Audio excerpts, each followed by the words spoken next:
Welcome to Monday Morning Coffee with Inside the Firm. Each week, our hosts will be interviewing local, regional, and national business leaders to give you an inside peek into how they lead their business to success in the ever-competitive business climate.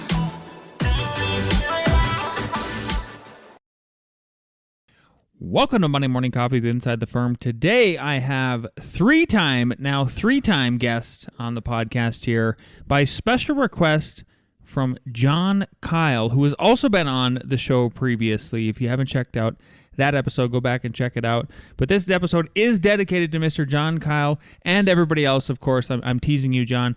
But he actually asked me, John is my friend, and he asked me if we would do an episode on the rising interest rates and what that means for the housing market. So I brought on today Marilyn Ackerman, who is a Colorado real estate agent, mortgage broker, and entrepreneur who for the last 3 years has achieved a ranking in the top 1% of 2,400 plus real estate agents in HomeSmart Realty Group in Colorado. That's right, in the top 1% of 2,400 plus. That's no joke. She is a certified negotiations expert, has been a real estate agent since 2011, a mortgage broker since 2020, and a landlord for over a decade, where she owns and manages her own portfolio of rental properties. She also recently launched her own YouTube channel called Greater Boulder Longmont Colorado Homes, which people go to for home buying and selling tips, as well as news about the local and national real estate market. Marilyn, welcome to the show. Thanks, Lance. It's such a pleasure to have you back on. So let's get into interest rates, because that's the whole goal of this. Is I wanted to unpack it. The Fed finally raised interest rates a quarter of a point. They keep talking about maybe another quarter point every quarter throughout the year. And Peter Schiff on Friday just said that he's thinking they're going to be at about 2% overall, or 2 total points is the way to think about it by the end of the year, which has kind of everybody freaking out, because the higher the interest rates, the more expensive it is to borrow, et cetera, et cetera. So a question to you, Marilyn, is why are interest rates so important to the housing market? Right. Well, as you just said, so interest rates affect how much people's payments are when they're buying with a loan. So it definitely affects people, their bottom line and their budget every month of how much they can afford for a house. And of course, for investors, it affects them too. And it affects how much their payments are as well. Yeah, it affects everybody, right? So it like all of a sudden, I don't know if you have any numbers or anything like that, but I guess that's the overall question is like, how dramatic can even just are you seeing right now, since you are somebody who does who does mortgage as a mortgage broker, like what does even just a 0.25% do for the market right now? Like how much does that actually increase mortgage rates? 0.25%. Because it's not just a quarter, right? I mean, that's the Fed lending out money at 0.25% more to the local banks, but then the local banks then have to make their own money off of that. Mm-hmm. So it's more than a quarter, isn't it? Right. So, well, let me give you the stats for how much rates have gone up recently. Perfect. And maybe this will answer it, because so over the past 3 months, mortgage rates have risen 1.5 percentage points. From what to what then? Oh, so now they're at about 4.75, and so they would have been at 3.25 just 3 months ago. So this is a real shock for people who. How much did you say? So 4.75? Yeah. Now a 30-year fixed is about 4.75 for someone with good credit. Yeah. And to put that in like total perspective, if you think about it, there's a lot of folks that I know that refinance their existing mortgages during the height of the pandemic down to like 2.75 type of stuff.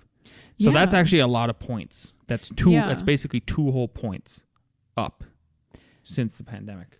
Oh, absolutely. Right. Yeah. So it makes a big difference in what people can afford. And it is making a big difference in also the amount of mortgage applications. They're down about 9% from 1 year ago. Oh, really? Yeah.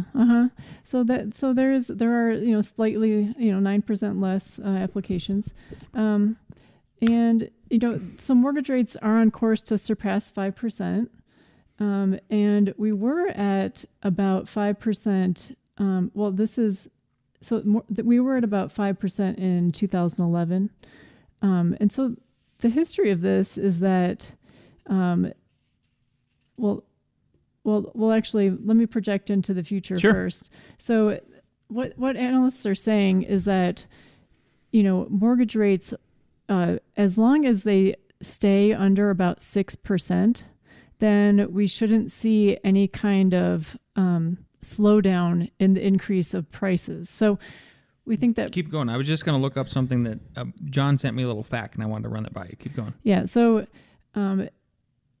it's not. You might wonder, well, when will mortgage rates go up so high that homes become unaffordable? Okay. Right? Yeah. That's what is a good thing to know. And starts to either flatten out the market or maybe lower prices where people have to start lowering prices, right? Yeah, right. So what analysts are saying is that 5.75 to 6 is where it may start to flatten out, is what they're predicting, but it wouldn't go down at that point. So we have a long ways to go before we see home prices start to level out, because they are still accelerating as long as we're under 5.75 to the 6% mortgage rates. So the number I was looking up is I just thought I wanted your take on it was 6.5. So the 6.5 was roughly the rate at which the interest rate was right before the market crash in 2008. Oh, right. Yeah, Okay. Yeah. But the difference is now that we printed so much money, and since prices have inflated so much more compared to 2008, obviously, right? Like the interest rate doesn't need to be that high to impact those large numbers, right? Oh, to impact. Oh, I see what you mean. So, I mean, are you kind of, one question is, are we anticipating a 2008 style meltdown? Yes. Is what, that's, what Everybody wants to would know happen. Yeah. Or is that anticipated? Well, there's three things that are huge differences in why we wouldn't be expecting that, even if mortgage rates got really high. One thing is that right now, only about 1% of homeowners have adjustable rate mortgages. So in 2005, it was about 40%. Holy cow! Seriously. Yeah, 40%. So that's an enormous difference. 40% had adjustable rate mortgages. So of course, as rates rose, they all of a sudden couldn't make their payments. Now we'd only have 1% of people maybe in that position. And as we've talked about in a previous podcast, 30% of homes now are owned free and clear. That's sort of a median number nationwide. So that's the first factor, is that less people have these risky loans to have to go into default. A lot of people have secured very low interest rate loans. And then another factor is that we've had so many years of a critically low housing supply in America. And we have so many people who have built a lot of wealth and built equity in their homes over the past several years. At least they have a lot of wealth on paper in their homes. And so to have a crash, we would have to have, sort of a meltdown, we would have to have people go below, the home would have to drop below the price that they originally bought it for, to make them upside down on the home, which would be very difficult to do now. Know that so many people have so much equity in their homes over the past decade. And the third thing that, would kind of preclude this happening would be that, we have a new class of institutional investors who want to buy houses, and they're looking for any kind of sort of cracks in the market that they could come in and get a good buy. So that's a new class of investors. It has increased demand. These investors have increased demand. Mm-hmm. What kind of, so one statistic I keep hearing over and over again, which is 100% true, is that basically housing prices increased on average across the United States about 20% last year. Mm-hmm. So I think the biggest crash that ever happened in percentage wise, as far as housing goes, was somewhere in like the 13% area, something like that. But prices are so high. Do you think we could see like a correction where it is like a 20% correction and we kind of like wipe out a year of gains?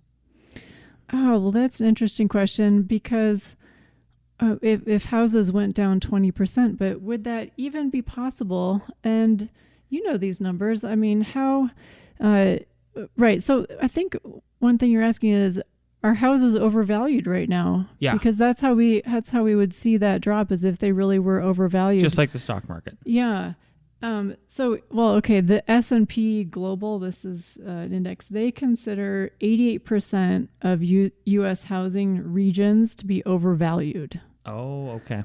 But I'm questioning that because you know how much it costs per square foot to build a house. Right. Okay, and so I think in your area, you look at how much an existing house is selling for and how much would it cost to build it. So in this area, say a 2,000 square foot home for $600,000, that seems like a great deal compared to having to build that home, right? Mm-hmm. So in that sense, how actually is it overvalued if it costs more to build it than to buy an existing home? Yeah, that's a great point.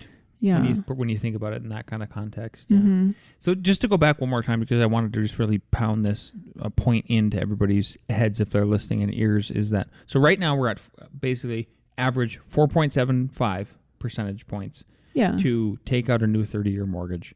Yeah. And you're saying that, and the experts are saying rather, and you're kind of filtering that information that like, it's going to take about 5, we need to get to like 5.75 or 6 around that area before maybe the housing market kind of flattens out and we get back to what, like normal rates of return, where we're talking maybe what per year? Oh, where typically homes increase the exact amount of inflation. So that's an interesting question, right? It's going to depend on how much inflation we have. So in the past, that's averaged out to 4% per year. Yeah.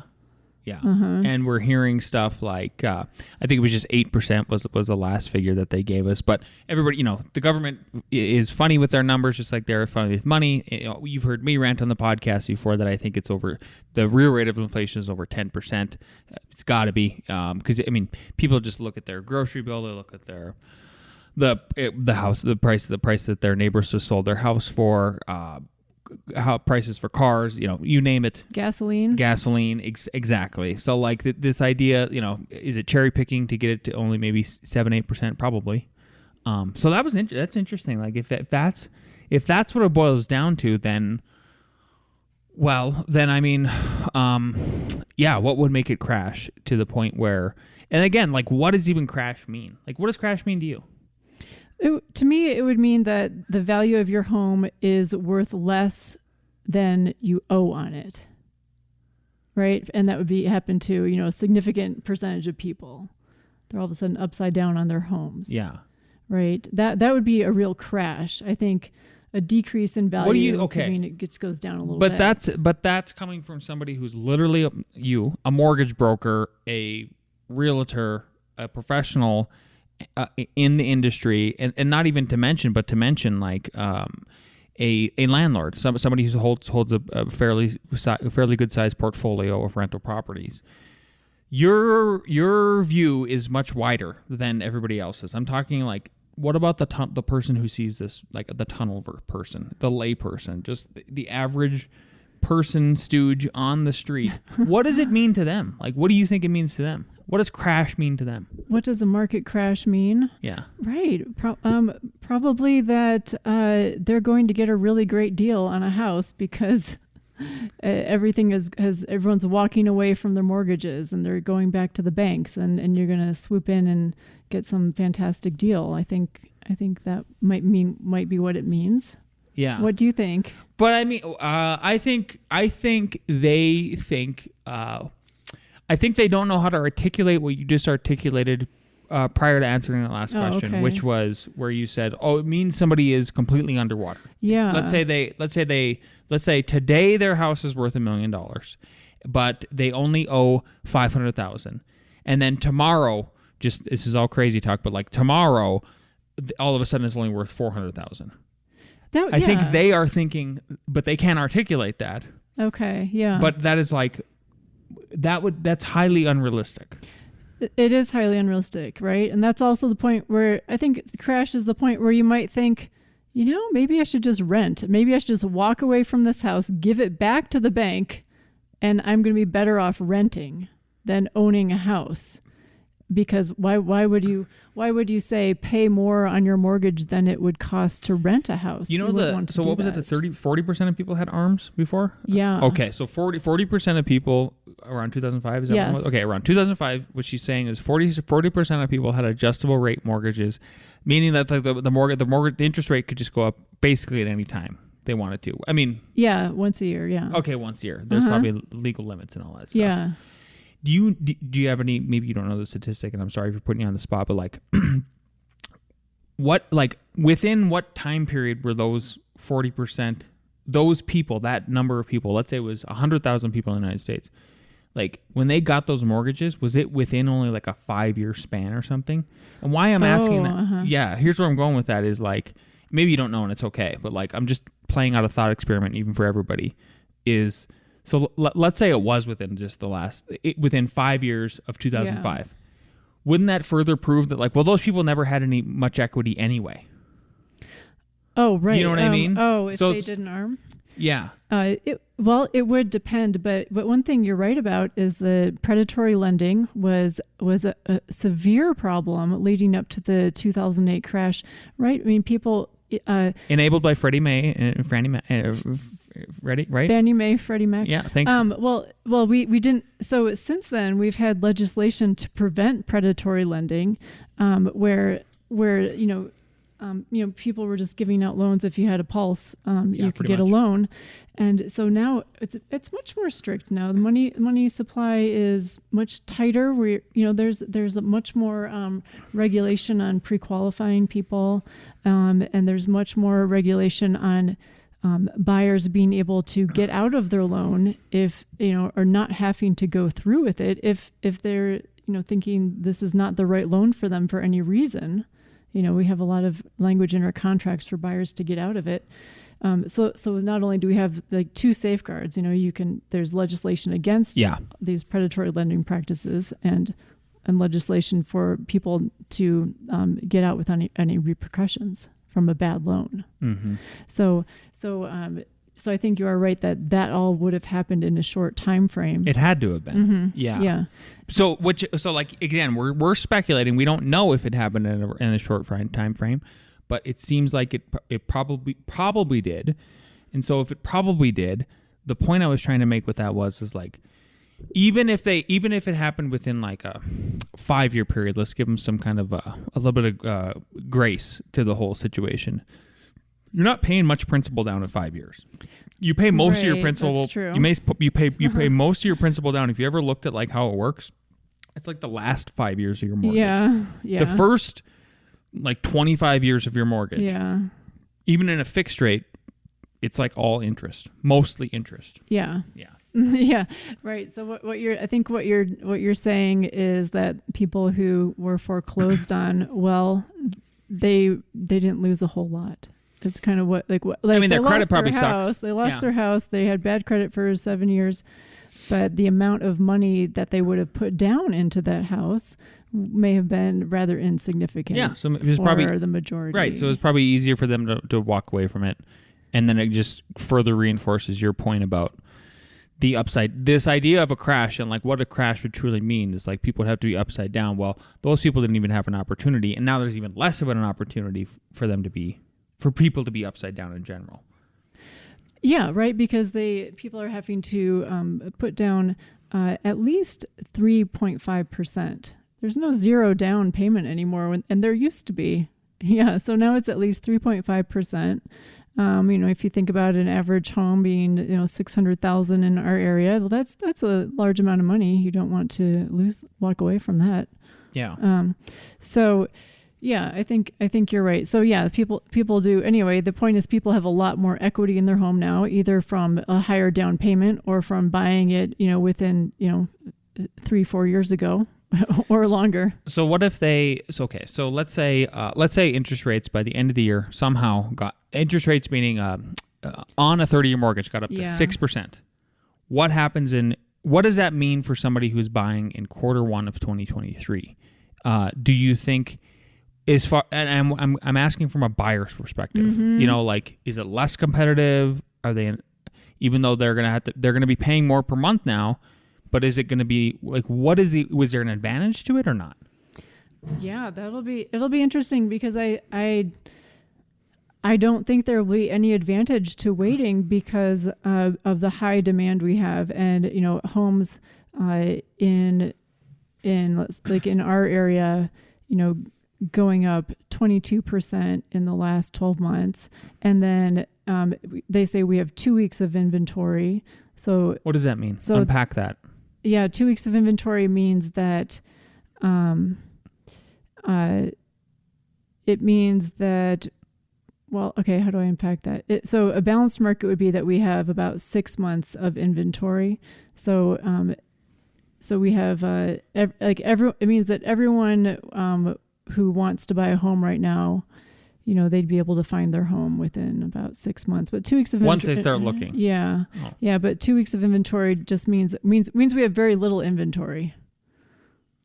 So we're not unpacking that very well. Okay, does it mean this? Does it mean if I put my house in the market, it's going to be on there 2 weeks or less?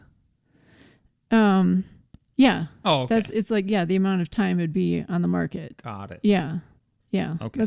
That's actually what it means. Yeah. It's more like that. Yeah. Yeah. But it's figured a little bit differently, but it means we have very little inventory. Yeah. And so we have such high demand that, so let's say in 2023 first quarter, you want to buy a house, interest rate is maybe 6%. And let's say prices have leveled somehow, like we're thinking they've leveled off. So that would mean that what would that mean to you though? Like, I'm serious because every month I send her, it's so funny. Like, I'll wake up and I will check Twitter or Facebook or something, or LinkedIn, doesn't matter. But like, somehow something will come across my feed and it will be like, houses in Denver just went up 9%. And then I email her before she gets up, and then she reads it, and we both talk about it at dinner. You know what? So like, what would that mean in 2023? When they're saying per month. You know what I mean? Oh, what is flattening in your mind? Is it finally bringing down home prices instead of increasing 9% per month like they've been doing in Colorado? I mean, this is crazy, but is it 3? I mean, no, it should mean just it increases at the rate of inflation per year. That's a lot still. Yeah, 1% per month or something like that. Yeah, it is a lot still. I mean, it should mean flat. It's hard to imagine flattening out because right now when I'm making offers for buyers, we're always competing against, it seems like in our area around 4 to 8 other offers. Like that kind of range per house. Yeah. Yeah. So they're, and then on average, what percent over listing? Is it still like 103, 104% over listing? No, it's like 108 is about the average in our area. See, the 8% is a reflection of inflation, right? Yeah, and that would be for homes in the last 4 to 5 weeks that closed. For people who are listening and they're like, how can people even do this? Because some people don't get it. Some people are like, how could people put down? How can people offer? They can't even fathom it. That's possible. Like, I'm saying a $600,000 house in Longmont, but they're like, how did they offer $700,000? In other words, $100,000 over, like, without naming names, obviously. Like, can you give me an example? Like, what are people missing when they think about that equation? Are they missing that? Like, you guys are forgetting that this couple came from Florida. They lived in this house for 30 years, and they sold it, and they basically can pay that kind of cash over. Like, how do people get to that level?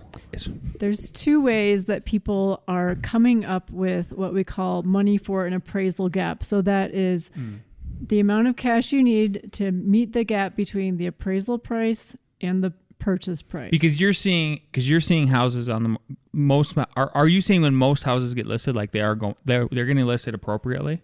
They're getting listed according to the most recent sale. Yeah. Yeah, which would be appropriate, and then they're getting bid up according to demand. So, right. So say it's a $600,000 house, and then you bid $660,000 and you win it. So you need to come up with $60,000 most likely. Yeah. So one way they're doing it is how? One way that people are doing this is if they if they have parents that are older but still living, they're getting money from an older generation, from their parents, from grandparents. They're getting a so-called gift. I don't know if they're actually paying it back. They might have a side agreement to pay it back. Sure. And then the other way is that they are selling houses in states like California that has very high real estate values, and they have a lot of equity, so they have the cash. They're just coming from an area that has higher real estate values. They've sold something, and they're buying. It's a second or third home purchase of their life for them. Yeah. To come up with that. Okay, so if houses are getting listed, basically where they need to be. Yeah. And then based on, the most recent sales within a neighborhood or whatever. Yeah. But then they're going for these 108, 109, 110% or whatever overlisting. Yeah. Like, does it make you think houses are overvalued, or do you just point right back to, no, it's just a reflection of inflation and demand? Oh, okay. I'll answer that. But I wanted to point out a third way that people get this money for cash over are bonuses. I see a lot of people coming to the area, and they get a bonus for moving to the area from these tech companies, and these bonuses are tens of thousands of dollars. They're a very significant amount of money. So I see a lot of bonuses, or maybe a yearly bonus. So in our area with the tech industry, people get those. Okay. And so do I think the houses are overvalued when someone is paying 8-10% over? Yeah. No, because because then that's going to set the precedent for how much the next home one is priced at. And you know this. And so, you're going to be, I was just telling one of my buyers today he was worried about this same thing. Well, why should I pay more than the appraisal value for this home? And he was was really thinking about it a lot. And I said, I pointed to another house in the same neighborhood for sale for sale this weekend for the same price that he bought his home for, because he won a bidding war. Then the same house went up for sale for the same price he actually is buying the home for. Mm-hmm. Anyways, I said, once that house sells, then that's how much your house is worth. Right. So you're going to be underwater for about 3 weeks. Yeah. Can you live with that? Yeah. Right? Yeah. That's how it goes. You'll be underwater for, 3 weeks or a month. I think it's for some reason though, even though we do these episodes periodically, you and I, it's like people still cannot wrap their heads around just all of this. I mean, I don't know. So it's just difficult for them. And I guess, I'm trying to be empathetic here. It's like, oh, maybe you're just not talking about it every day like we are. And that sort of thing. Well, let me ask you. So, will you give the viewers the number of how much it costs to build per square foot? Sure. Yeah. Yeah. Right now in Colorado, at April 10th, 2022, I would say you need to start budgeting for about $350 a square foot. So $350 per square foot, and then I'm selling for your basic house. Yeah, and I'm selling plenty of 2,000 square foot homes for between, like right around maybe 600 for 2,000 square feet. Yeah, it's 300. Yeah. So I think then that's why I tell people, well, you can't build this house again. You literally can't. For this much money. I mean, we just proved it because the quick math was $300 a square foot if she's selling a 2,000 square foot house for $600,000. Now that was just rough math and all that, but it's the truth. And honestly, I heard somebody. There was another contractor that told me just last week, so I might need to revise this number, that 350 number, to maybe 400 or 450. And I know. Specifically for the Louisville, the Marshall Fire victims. So Louisville, if people don't know, is in Boulder County. Boulder County is a very elite county in terms of just the companies, the people, and the incomes. Like, it is what it is. It's a very expensive place to live and build and live. Just all that. Buy. Yeah. Okay. You might have to increase that. Yeah. You're even in better shape then. Yeah. Buying an existing home, and maybe you have to fix $10,000 worth of stuff. Still, you're walking away with a good asset there. Yeah. Yeah. Radical. Yeah. We kind of already talked about home prices, how much they went up last month. I said 20%, but was that a wrong number or was that a correct number? So About how much home prices have went up in the last 12 months. Yeah, I think right. I think maybe you're looking at maybe more of a statewide or something like nationwide. Nationwide. Okay. Yeah, because for Denver Metro it was 22% in the last 12 months. Yeah. Uh-huh. That's a lot. Yeah, it is a lot. Yeah. And the year before it was right around the same amount. Yeah. Right. So people are seeing, for their house to go up 40% or so, people are seeing gains that would have taken 10 years, but in 2 years. Well, and then what I was looking up while she was talking was I just looked at the year chart for the Dow Jones, and the year chart is saying that basically we've kind of just went sideways. So like right now we're at 30. So Dow Jones Industrial is at 34,721 as of this Sunday. It was at the same time last year 33,800. So it's only went up like 1,000 points. So like what is that percentage wise? Divided by 3,800. It's like 2%. 2%. 2% year over year. Dow Jones Industrial. Yeah, and if you've had a bond, you're losing money. Yeah, you're negative. You're literally yeah, exactly 100%. Here's why you're negative. Peter Schiff says this all the time, right? Like he's like, let's just pretend that a bond. I can't remember what the notes are right now and how much they're worth, but like let's say a 10-year bond is worth you can get 2%. Well, if inflation is 8%, you're underwater by 6%.